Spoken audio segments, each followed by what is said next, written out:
ഹരേ Krishna. രാശിചക്രത്തിലെ 6ാമത്തെ രാശിയായ കന്യരാശിക്കാർക്ക് 2026 September മാസത്തിൽ നവഗ്രഹങ്ങളുടെ പ്ലേസ്മെന്റും അതിൽ നിന്നും നിങ്ങൾക്ക് കിട്ടുന്ന ഫലങ്ങളും എന്താണെന്ന് നോക്കാം. ഈ പ്രവചനം ജന്മരാശി ചന്ദ്രരാശിയെ അടിസ്ഥാനമാക്കിയിട്ടുള്ള സാമാന്യ ഫലങ്ങളാണ്. ഷോർട്സ് വീഡിയോ കാണുന്നവരാണെങ്കിൽ ചാനലിൽ വിശദമായിട്ടുള്ള വീഡിയോ അപ്ലോഡ് ആയിട്ടുണ്ട്, ദയവായി കാണുക.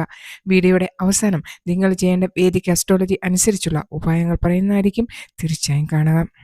കന്യരാശിയുടെ രാശിയധിപൻ ബുധനാണ്. ഉത്രത്തിന്റെ 2, 3, 4 പാദങ്ങൾ, അത്തം, ചിത്രയുടെ 1, 2 പാദങ്ങളടങ്ങിയ നക്ഷത്രങ്ങളാണ് കന്യരാശിയിൽ ഉൾപ്പെടുന്നത്. ഈ മാസത്തെ ഗ്രഹനില നോക്കാം. രാശിയധിപനായ ബുധൻ 12ാം ഭാവത്തിലും, വ്യാഴം ഉച്ചസ്ഥനായി 11ാം ഭാവത്തിലും, സൂര്യൻ, കേതു, ബുധൻ 12ാം ഭാവത്തിലും, രാഹു 6ാം ഭാവത്തിലും, വക്രശനി 7ാം ഭാവത്തിലും, ചൊവ്വ 10ാം ഭാവത്തിലുമാണ്. കൂടാതെ ഈ മാസം ഗ്രഹമാറ്റം ചെയ്യുന്ന ഗ്രഹങ്ങൾ ശുക്രൻ 3 സെപ്റ്റംബറിനും, ബുധൻ 7ാം തീയതിയും, സൂര്യൻ 17ാം തീയതിയും, ചൊവ്വ 19 സെപ്റ്റംബറിനുമാണ് ഗ്രഹമാറ്റം ചെയ്യുക. ഈ ഗ്രഹനിലകളനുസരിച്ച് ഈ മാസം നിങ്ങളുടെ ആരോഗ്യം, ശിക്ഷ, സ്നേഹബന്ധം, ദാമ്പത്യം, ഭാഗ്യം, കരിയർ, ബിസിനസ് എല്ലാം എങ്ങനെയായിരിക്കും? ഈ മാസം 11ാം ഭാവത്തിലെ ഉച്ചസ്ഥനായിട്ടുള്ള ഗുരു ഏറ്റവും വലിയ പോസിറ്റീവ് ഘടകം തന്നെയാണ്.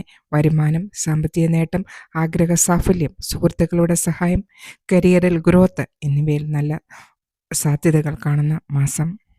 ശ്രദ്ധിക്കേണ്ടതായ കാര്യം, രാശാധിപനായ ബുധൻ 12ാം ഭാവത്തിൽ സൂര്യനും കേതുവിനോടൊപ്പം നിൽക്കുന്നതിനാൽ മനസ്സിൽ ചില ആശയക്കുഴപ്പങ്ങളും അമിത ചിന്തകളും ഉണ്ടാകും. അനാവശ്യ ചിലവുകൾ നിയന്ത്രിക്കേണ്ട സമയം കൂടിയാണ്. ഈ മാസം നിങ്ങളുടെ ആരോഗ്യം നോക്കുന്നത് 1ാം ഭാവമാണ്. അപ്പോൾ സെപ്റ്റംബർ 7 വരെ കുറച്ച് നിങ്ങൾക്ക് സ്കിൻ ഇൻഫെക്ഷൻ, അതുപോലെ തന്നെ ഇമ്മ്യൂണിറ്റിയൊക്കെ ഡൗൺ ആകുന്ന ഒരു സമയമായിരിക്കും. 7 സെപ്റ്റംബറിന് ബുധൻ നിങ്ങളുടെ ലഗ്നത്തിൽ വരുന്നതോടുകൂടി അനുകൂലമായിട്ടുള്ള സമയം തന്നെയായിരിക്കും. സമയത്തിന് ആഹാരം കഴിക്കുക, സമയത്തിന് ഉറങ്ങുക, ആവശ്യത്തിനുള്ള കുറച്ച് വാക്കിംഗ്, എക്സസൈസൊക്കെ നിങ്ങൾ ചെയ്യുന്നത് വളരെ നല്ലതായിരിക്കും. വിദ്യാർത്ഥികൾക്ക് ഈ മാസം അനുകൂലമായിട്ടുള്ള സമയം തന്നെയാണ്. വിദേശ പഠനത്തിനോ വിദേശ ജോലിക്കോ ആഗ്രഹിക്കുന്നവർക്ക് ഈ മാസം അതിനുള്ള കാര്യങ്ങൾ ചെയ്യാവുന്നതാണ്. അനുകൂലമായിട്ടുള്ള സമയം. ശ്രദ്ധിക്കേണ്ട കാര്യം, ഒരുപാട് കാര്യങ്ങൾ ഒരുമിച്ച് പഠിക്കുന്നതിനേക്കാൾ ഒരു പ്രോപ്പറായിട്ടുള്ള ടൈം ടേബിൾ ഉണ്ടാക്കി പഠിക്കുന്നത് കൂടുതൽ ഗുണകരമായിരിക്കും.